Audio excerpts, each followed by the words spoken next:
Hello guys, welcome to tails veterinary. I am doctor Rituraj और आज हम बात करेंगे A1 और A2 मिल्क के बारे में और जानेंगे A1 और A2 मिल्क में कौन सा बेहतर है। सबसे पहले तो मैं आपको बधाई देना चाहूंगा विश्व दुग्ध दिवस की, जो कि 1 जून को मनाया जाता है और ये 2020 में 20th एनिवर्सरी है वर्ल्ड मिल्क डे की। जैसा कि आप जानते ही हैं, मिल्क एक कंप्लीट फूड है जिसमें कि प्रोटीन, फैट, कार्बोहाइड्रेट, विटामिन और मिनरल्स प्रेजेंट होते हैं to sustain life and maintain good health. अगर हम देखें मेजर न्यूट्रिएंट्स की मिल्क में, तो कार्बोहाइड्रेट 4.9% प्रेजेंट होता है और उसमें भी मेन जो शुगर होती है वो लैक्टोज होती है। बाकी ट्रेस अमाउंट्स में मोनोसैकेराइड्स और ओलिगोसैकेराइड्स भी प्रेजेंट होते हैं। प्रोटीन 3.3% टोटल प्रोटीन प्रेजेंट होता है, जिसमें 2 टाइप की प्रोटीन्स मिल्क में पाई जाती हैं। पहली है केजीन प्रोटीन, जो कि लगभग 82% होती है और ये स्लो डाइजेस्टिंग प्रोटीन भी होती है, और दूसरी तरफ वे प्रोटीन होती है जो कि 18% के आसपास होती है और ये काफी फास्ट डाइजेस्टिंग प्रोटीन होती है। फैट की अगर हम बात करें तो 3.5% टोटल फैट होता है, जिसमें कि मेनली ट्राइग्लिसराइड और ट्राइग्लिसरॉल ही पाए जाते हैं। एनडीडीबी ने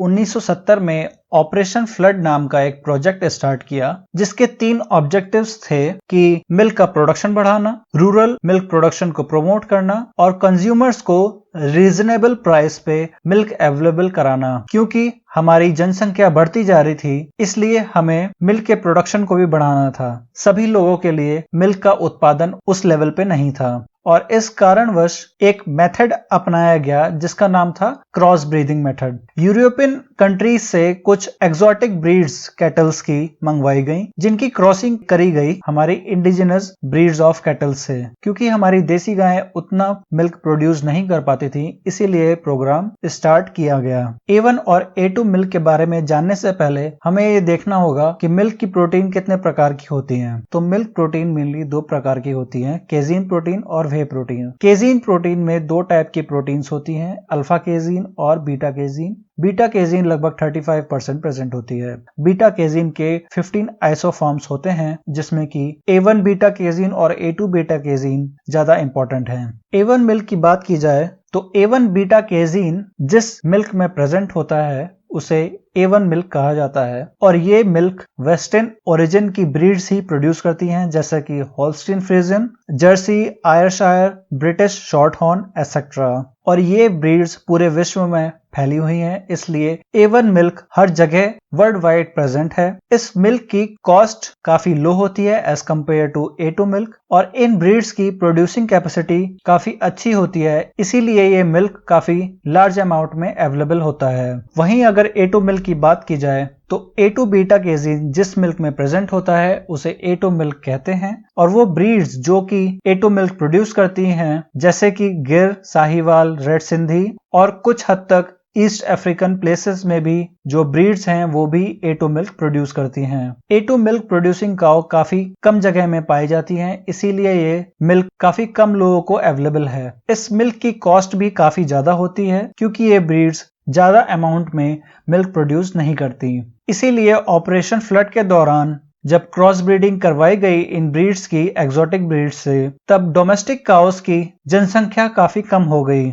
अब अगर हम बात करें major differences at molecular level between A1 and A2 milk, तो A1 मिल्क में हिस्टिडीन अमीनो एसिड प्रेजेंट होता है at 67th position in beta casein protein, और A2 मिल्क में हिस्टिडीन अमीनो एसिड प्रेजेंट नहीं होता, लेकिन उसमें प्रोलीन अमीनो एसिड प्रेजेंट होता है। A1 मिल्क में BCM7 यानी कि बीटा केजोमॉर्फिन 7 प्रेजेंट होता है, जो कि A2 मिल्क में प्रेजेंट नहीं होता।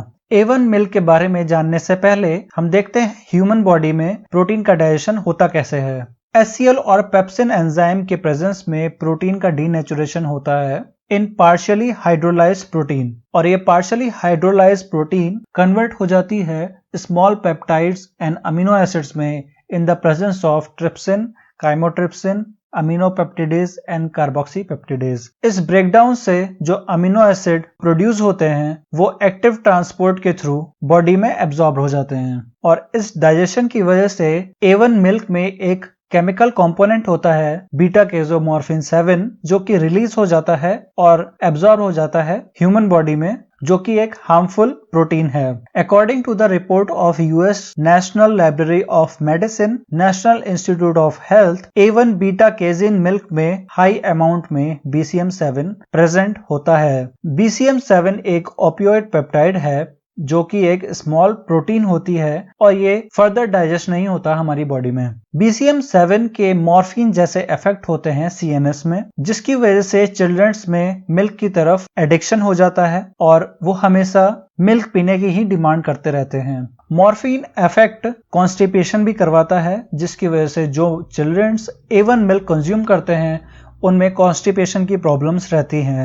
According to Indian Journal of Endocrinology and Metabolism 2012, BCM7 neuro disorders भी प्रोड्यूस कराता है, जैसे कि कॉग्निटिव डिसऑर्डर्स, जिसकी वजह से लर्निंग एबिलिटी हैम्पर होती है, और दूसरा ऑटिज्म के सिम्टम्स भी बढ़ा देता है।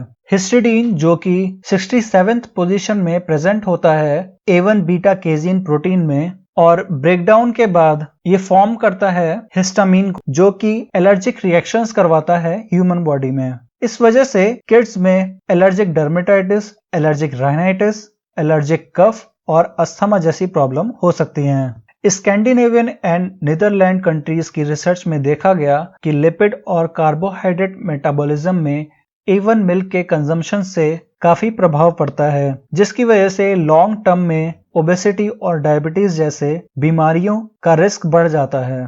कुछ स्टडीज में यह भी देखा गया कि A1 मिल्क के कंजम्पशन से लैक्टोज इंटॉलरेंस की प्रॉब्लम बढ़ जाती है। फैट और कार्बोहाइड्रेट जो A1 मिल्क में प्रेजेंट होते हैं वो एनकरेज करते हैं अनहेल्दी बैक्टीरियाज की ग्रोथ को, जिसकी वजह से चिल्ड्रंस में इम्यूनिटी काफी डाउन हो जाती है।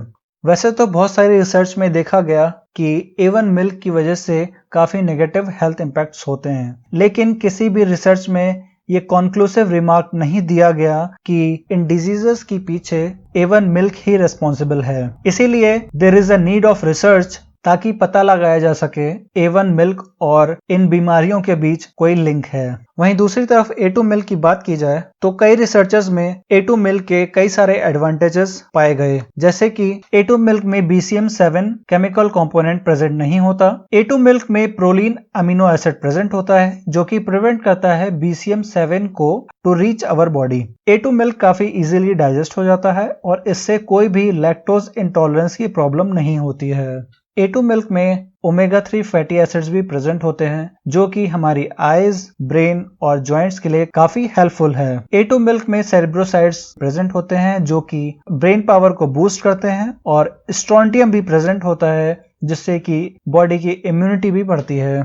तो ये थे कुछ एडवांटेजेस A2 मिल्क के बारे में। अब बात करते हैं हमारी गवर्नमेंट के इंस्टीट्यूशंस क्या कहते हैं। NABGR यानी कि the national bureau of animal genetic resources का कहना है कि उन्होंने पाया है frequency of A2 protein was 100% in 5 high yielding milk breeds जैसे कि रेड सिंधी, गिर, राठी, साहिवाल एंड थरपारकर। यानी कि A2 प्रोटीन इन सभी ब्रीड्स में 100% था। बाकी रिमेनिंग ब्रीड्स में देखा गया कि A2 प्रोटीन 94% तक प्रेजेंट था।